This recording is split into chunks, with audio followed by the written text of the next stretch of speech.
Bienvenue dans la cuisine d'Essentiel. Je l'avoue, aujourd'hui c'est une grande première pour moi. Je n'ai jamais roulé de sushi, façonné des makis ou voire même des nigiri. Alors donc ce sera un très grand défi pour moi aujourd'hui avec le kit Tanoshi par la gamme Japon. Et ce que j'adore, c'est que ces ingrédients se vendent aussi séparément. Donc, si vous souhaitez refaire cette recette à la maison, donc aussi avec différentes quantités, donc ces produits se vendent dans les grandes surfaces. Et maintenant, on va tenter un menu japonais maison, des uramaki crevettes et carottes, des nigiri à l'omelette sucrée et du sushi marlin fumé et fromage frais. Et une soupe miso tanoshi pour compléter. Et on commence donc par la base de tous les sushis, donc qui est le riz. Donc à savoir que moi, j'ai déjà préparé le riz donc un peu plus tôt. Et le riz donc se cuisine donc comme vous le faites tous les jours. Quand le riz est cuit et encore tiède, je verse l'assaisonnement du kit Tanoshi dessus et je mélange délicatement avec une spatule pour ne pas écraser les grains. Et comme je vous l'ai dit plus tôt, donc nous avons 3 mets japonais aujourd'hui. Nous avons tout simplement maintenant débuté avec les uramaki, crevettes et carottes.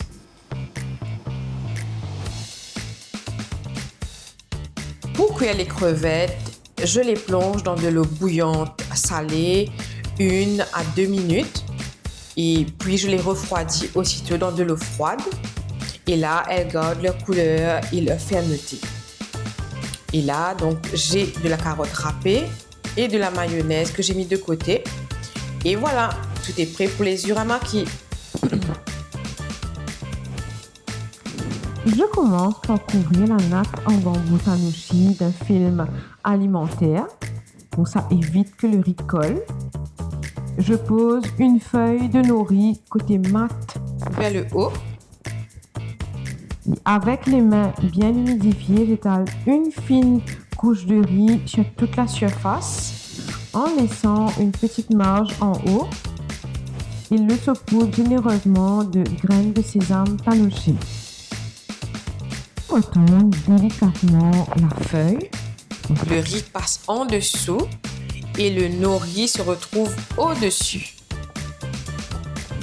Au centre du nori, à quelques centimètres du bord, je dépose une ligne de crevettes cuites, un peu de carottes râpées et un trait de fin de mayonnaise.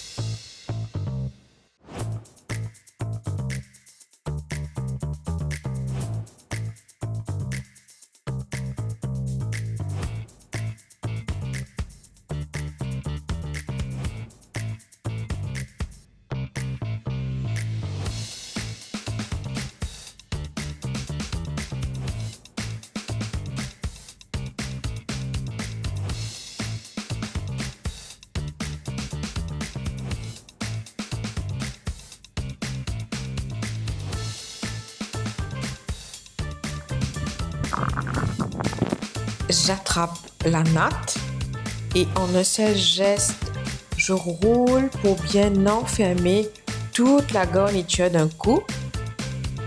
Je continue à rouler en serrant bien mais sans écraser.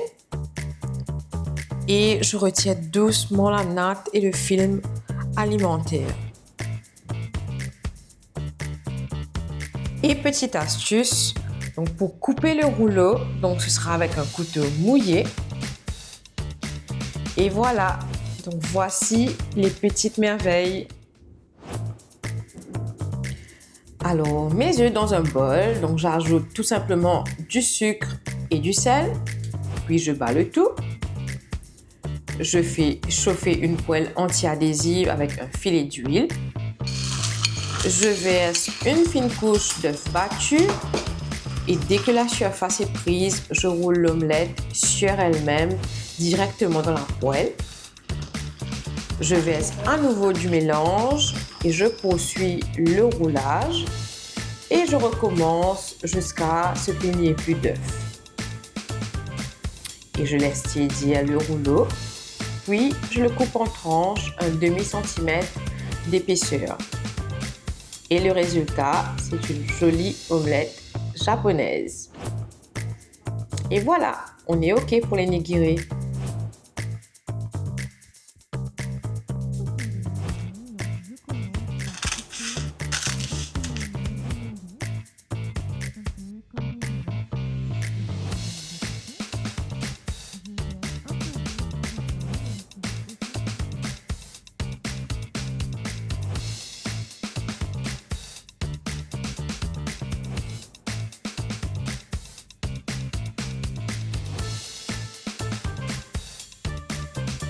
En appuyant dessus avec l'index de la main droite.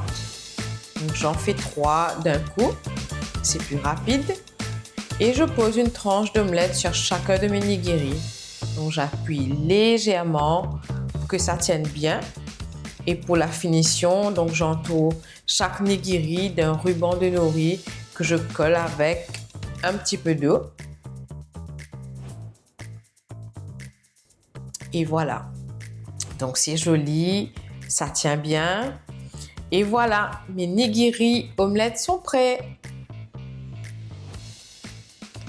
Ah, enfin, mes préférés, les sushis. Alors, j'étale une feuille de nori sur la natte en bambou. Avec les mains bien humidifiées, j'étale le riz jusqu'à 3/4 de la feuille, en laissant une bande vide vers l'extérieur. Les marlins fumés, donc déjà coupés en bandes, et pour qu'elles s'adaptent à chaque sushi. Et je garde aussi mon fromage frais à portée de main. Et enfin prête pour les sushis, je dépose une belle couche de fromage frais et une pile généreuse de marlins fumés à environ 3 cm du bord de départ. Et je roule en serrant bien pour enfermer toute la garniture en un seul geste et sans écraser.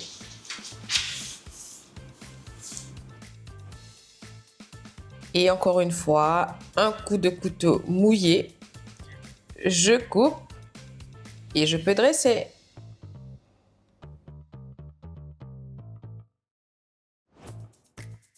Comme c'est mon tout premier essai, donc je vais goûter avec les deux sauces, donc la sauce classique pour le salé, la sauce soja sucrée pour la douceur. Je vais oser aussi le wasabi, mais à toute petite dose.